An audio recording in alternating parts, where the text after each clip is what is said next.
Good evening and welcome to Trending Tonight. I'm Sanket Upadhyay. We are going to focus on two stories here. Story number one, this is strange times that we are living in.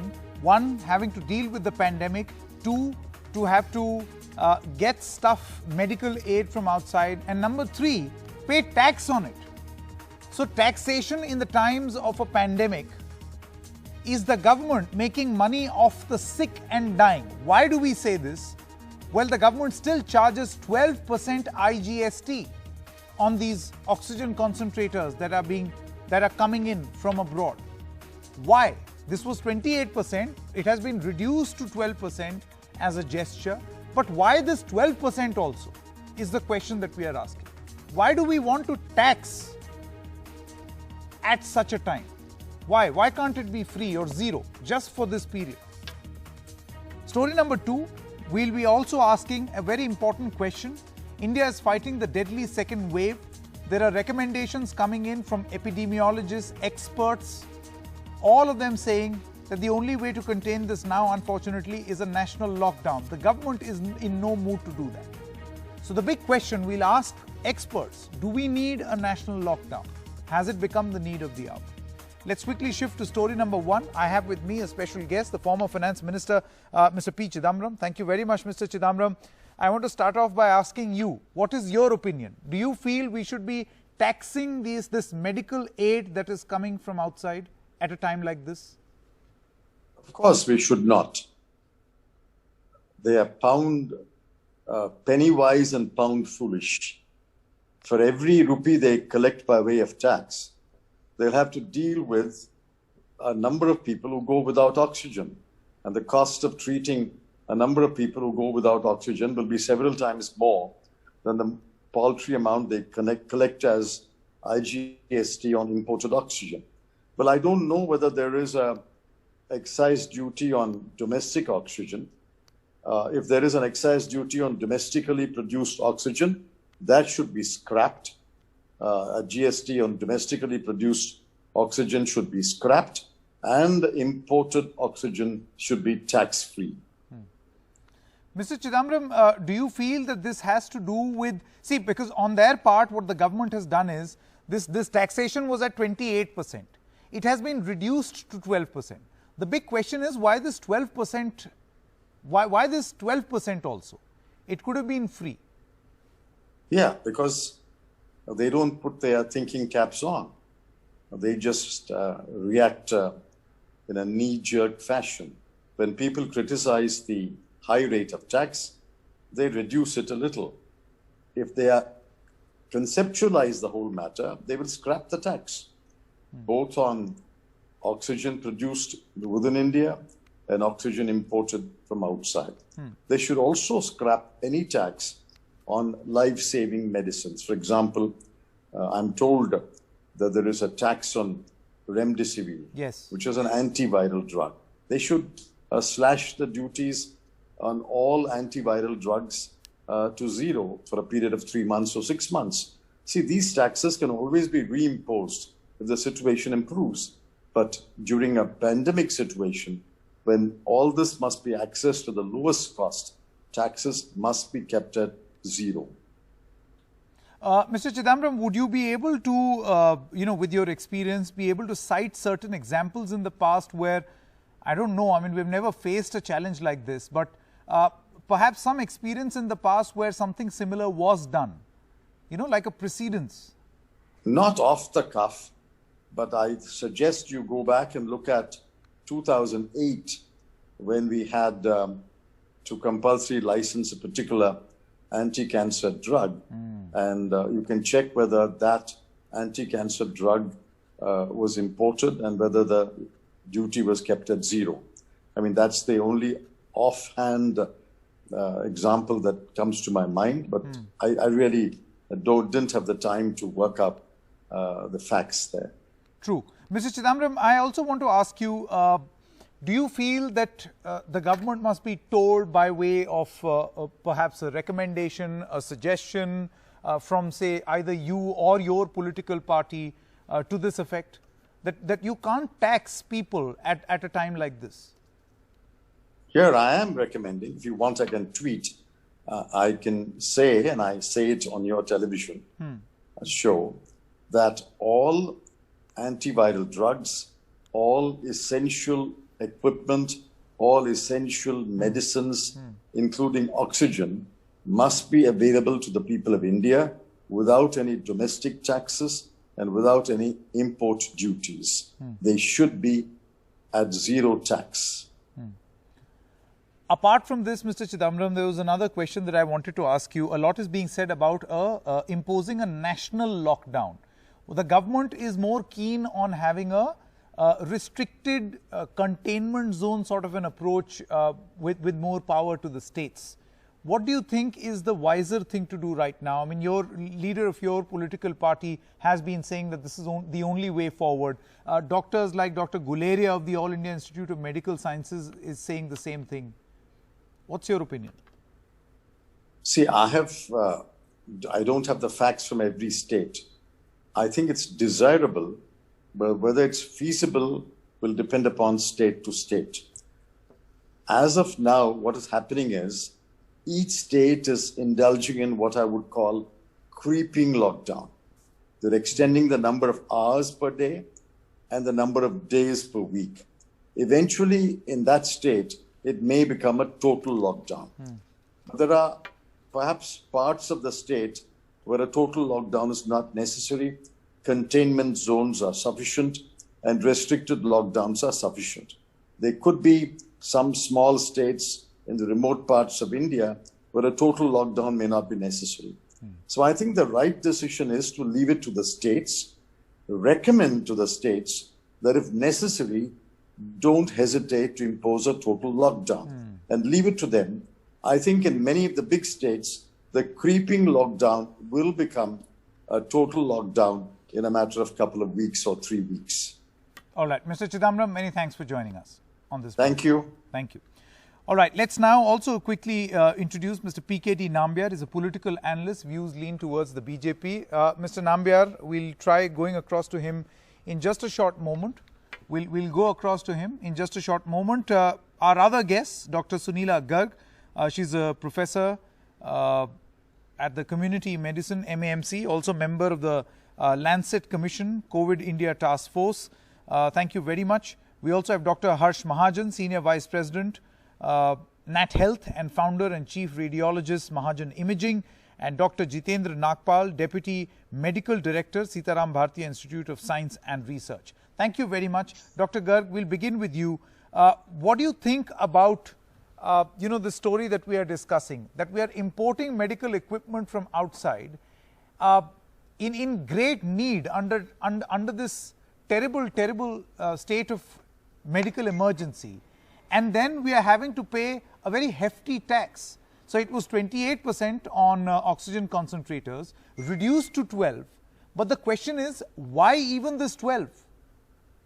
See, I feel that basically, when it comes to the drugs part, remdesivir or antiviral drugs like favipiravir or tocilizumab, basically we can make them completely free. But when we are importing, there are two kinds of things. One is in terms of oxygen cylinders, and the second part is concentrators. So where the government has reduced the taxes from import duty from 28% to 12%. And gradually, I think, this is being considered also to waive it off completely because we are in the midst of pandemic. But personally, I feel that, whenever we are dealing with the internal consumption, everything has got to be transparent. That is one of my objectives as a public health person. Because you see, I feel that whenever there is no, kind of transparency, then there is a lot of black marketing and hoarding of, the stuffs. That is why if we have, no fair dealing, so I feel that a lot of, times we are dealing with this issue of corruption, and a lot of times, all these stuffs are being underground. While I may agree with you, Dr. Garg, but see, you're saying that if there is no taxation, then there will be no system and people will start hoarding and then there will be black marketing. So you can surely have a system in place where there is no hoarding and black marketing, maybe a documentation which will trace as to who has received or who has been the recipient, and then waive off the tax. What does taxation have to do with the transparency as to who got it, who got the machine? I feel that primarily after dealing with the system for a much longer period of time, and all of us, we have a GST number. Whenever we buy stuff, after some time we get it back also.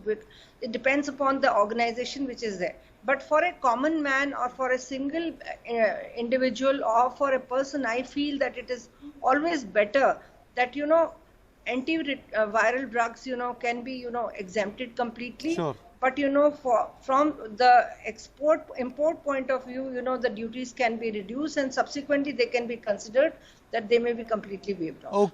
Okay. Dr. Mahajan, I want to know your views.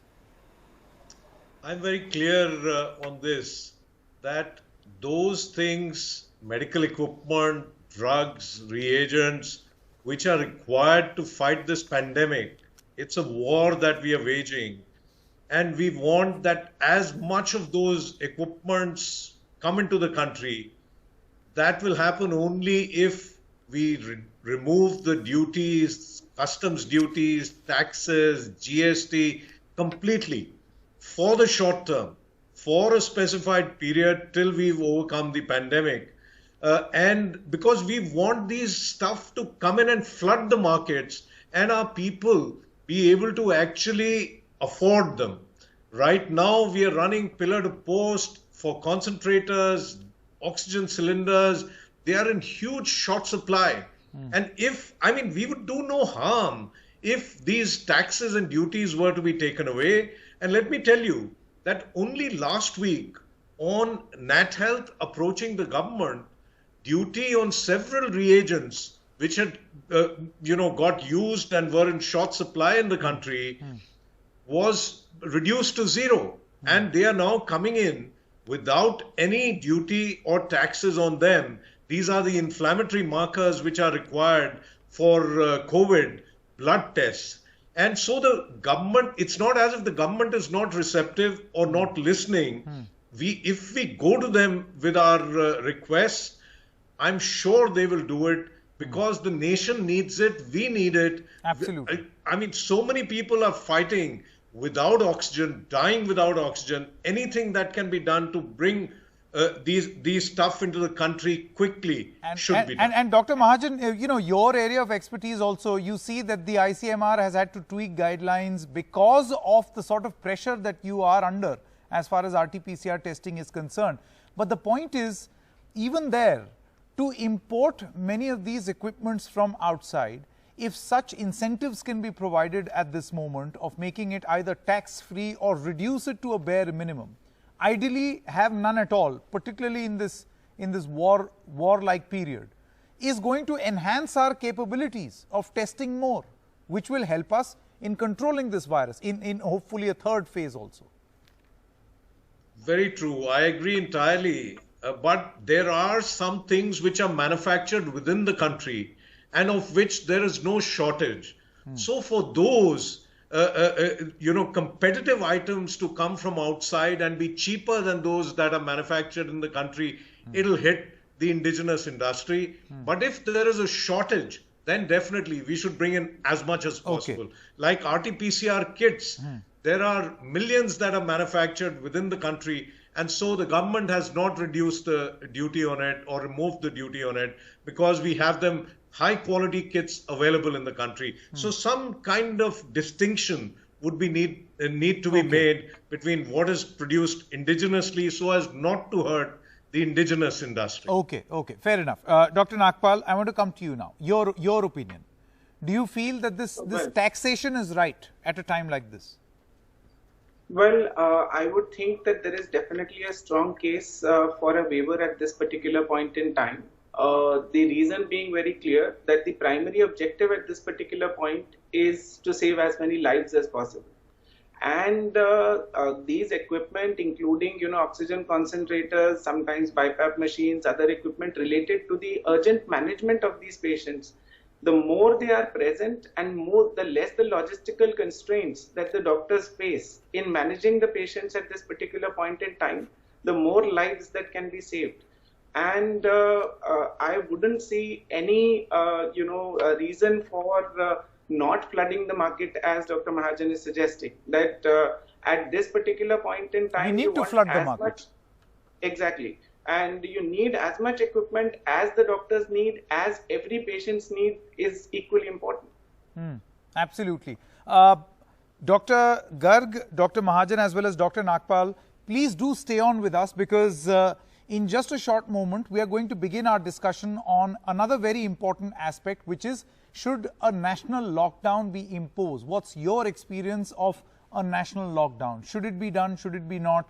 Will we be in a sort of a advantageous position if we were to do that? But before I do that, Mr. PKD Nambiar, who was supposed to join us earlier, Mr. Nambiar is now with us. Mr. Nambiar, we had Mr. P. Chidambaram on our show, who said that there should be no taxation on import of medical equipment from abroad. This is not the time to collect taxes. Why does the government want to tax in the times of a pandemic? I think I was listening to Mr. Chidambaram entirely, the entire interview between you and him. The only thing which I feel that Mr. Chidambaram is not living in India anymore. Today, the country's problem is that not about the taxation on these equipments or these the oxygen. Today, the main thing which we are lacking is that we do not have these things available. Nobody is worried about the tax today. Today, you give me oxygen, I am ready to pay. Who is talking about the taxes today? No, Mr. Nambiar, but it has to be affordable also, no? You're saying everybody is willing to pay. It's not like they're doing it out of a very happy heart. Sanket, this is their compulsion that they're willing to pay. Sanket, the challenges of today is as follows. There is no hospital beds. The hospitals do not have oxygen. There is not enough remedicine. No, so importing oxygen is also a challenge. Life-saving medicines. These are the challenges. No, that is why we were importing. No, this is why we were importing. Because there was a challenge and a problem. There was a problem of oxygen. That's why we are importing oxygen concentrators. Now, if we were to tax those oxygen concentrators, you tell me how much sense does this make? I am only saying that at least 5 of my friends who are importing these machines, they are not able to import that, not because of a tax issues. It is taking so much of time. There is a supply side issue. The supply side issue, anybody who understands the basic economics, in 3 weeks time, these cases have gone up to such a large numbers. So there is today's challenge in this country we are facing is the supply side issue, not the tax issue. But I am not saying that there should be taxes. I would be very happy in any such kind of a situation. There should be zero tax for everything. Enough. That's exactly the point. Yeah. But in the meantime, but today let us not deviate the complete issue. Today the country is facing a challenge of a supply side issue. Mr. Nambiar, while I agree with what you're saying, the point is, people in Delhi ready to pay as much as money for a hospital bed. Will you be able to give them a hospital bed? That should be the question today. No, that is also a question. This is also a question. Why should the government be taxing? And as if the government has done some sort of a favor reducing it from 28 to 12. Our question is, why this 12 also? One question you asked Mr. Chidambaram, is there any earlier precedents which related to something like this? He was not able to. He was a former finance minister, one of the longest serving the minister in this country. He was not able to tell anything. So, but I am not saying that there should be taxes. There should not be any taxes. Okay. But let us not deviate the crisis. Nobody is deviating. This is as much as an issue as is the crisis that we are presently. Let's not make any state government and the central government as the villains. Everybody wanted to support the system, but then yes, we are in a crisis. The last time in the first wave, the peak was 93,000. Today we are standing on 4 Absolutely, lakhs. which is why we need these oxygen concentrators more, which is why we need all this equipment more, and that too at affordable rates. As you must have heard the doctors also, they are saying flood the markets. You cannot flood the markets and at the same time profit from it. That's the only limited point. Mr. Nambiar, I've run out of time, but thank you very much. Let's quickly move on to our discussion number 2. But before I do that, let's quickly listen in to Dr. V.K. Paul. What did he say when the question was asked on imposing a national lockdown? जब virus का spread बढ़ता है, excessive होता है, तो chains of transmission को रोकने के जो बाकी एफर्ट्स हैं उनके साथ में रिस्ट्रिक्शंस को भी बीच में लाया जाता है. और इस कॉन्टेक्स्ट में 29 अप्रैल को detailed guideline issue करी गई हैं. Those options are always being discussed, and those decisions as required will be taken. But at the same time, remember, this already there is a very significant guidance to the states to impose and impose restrictions in order to suppress the chains of transmission. So options are under discussion, but we'll do what it needs to be done to suppress the chain of transmission. These are the words of Dr. V.K. Paul. Now, does he mean imposition of a national lockdown? I don't think so. But should there be a national lockdown? Let's ask the experts. We'll begin with you, Dr. Mahajan. What do you think? Well, I feel, a total national lockdown may be an overkill. We have certain parts of the country where the COVID cases are very few. If you look at the Northeast, you look at other parts. So I don't believe that it should be a micro containment zone or a containment zone that should be created. Full states or part of states, especially where there is a huge surge of cases, they should be locked down. But what we are seeing is a very soft lockdown where weddings are allowed, where other activities are allowed, unlike the strict lockdown that we had earlier. Interesting. If we were to get a strict lockdown, even localized to a part of a state which has more cases, I'm sure we'll be able to break the chain of transmission. Sure. I feel at this point of time where there are geographical variations in the degree of infections and the surge is localized, we should actually do it more in a localized geographical manner rather than a blanket, lockdown across the country. Sure. Having said that, I would also urge the citizens that you need to do a personal lockdown. If we were able to do a personal lockdown, lock ourselves down in our homes, follow COVID appropriate behavior, don't crowd in places, I think a national lockdown may not even be necessary. Also, at the same time, we need to expand the vaccination drive. We need to take it to 6-7 million a day from the 1.5 million it has come down to. It should have happened by now. We were doing 3 million. Now we should be actually targeting 1 crore because that will actually help us in having a smaller third wave, which is inevitable. You're right. And we don't have much time. Dr. Garg, what do you think? Yeah, I feel that, we have 12 states where we have got more than 1 lakh active cases. Then there are 7 states where we have between 50,000 to 1 lakh cases, active cases.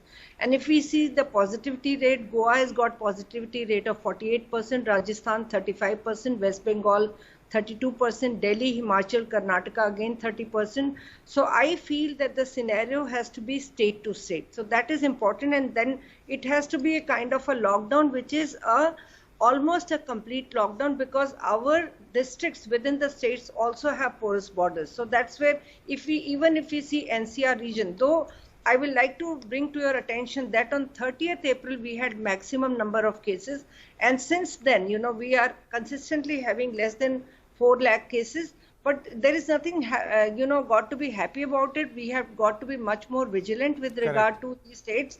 And particularly, as was mentioned by Dr. Mahajan, that when we look at the northeastern states and, like Tripura, Manipur, Arunachal Pradesh, Meghalaya and all those states, there's no need for lockdown over there.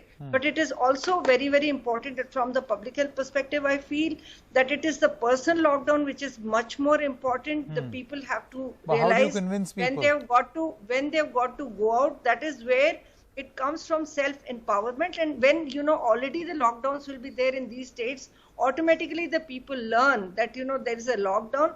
Earlier, I think just few days back, I never would imagine that Bihar people would understand. Now, if you talk to people of Bihar, they know that the cases are coming. They are going ahead with for the vaccinations and all that. So that's where we need to look at that. We need to have a multi-purpose strategy. And we need to go in a differential manner with regard to states. Okay. Dr. Nagpal, your views. Well, my view on this is slightly different. I would think that lockdown is not a solution, and it is not something which is likely to solve the situation. It has limited objectives. If you want to impose a lockdown, the objective should be clear. If you are wanting to tide over the overwhelming of the healthcare system, then those objectives, problems which are currently plaguing the healthcare system, for example, you want to make makeshift hospitals, for example, you want to increase bed capacity, those objectives and the implementation plan should be absolutely clear when you move into a lockdown in the stage that we are now. Now we are in the stage of, in Delhi NCR, we are in almost like rampant community transmission. Correct. At that stage, the only thing the lockdown is going to do is to give you some time. And you have to utilize that time to enhance your preparedness so that when the lockdown gets lifted, you are in a better state, because many times, as one has seen, and the epidemiologists predict that when lockdowns are lifted, there is also a release phenomenon where people tend to gather more, and there is more chances of transmission. So, in considering all of this, the objectives of a lockdown, the location of a lockdown, what do you seek to achieve from a lockdown, needs to be absolutely clear, and an implementation plan. What are you going to do with that time? Correct. You got 2 weeks, you got 4 weeks. What exactly are you going to achieve in that particular period? Because the infections You can't are treat going to be lockdown like a cure. I think you have to use it judiciously. I think this is a point well made. Epidemiologists the world over say the same thing, that you have to judiciously use a lockdown. And if you can't use a lockdown, it cannot be your first option or the only option. Thank you very much. We've run out of time, but Dr. Nagpal, Dr. Mahajan, as well as Dr. Garg for joining us with your expert views on these two subjects.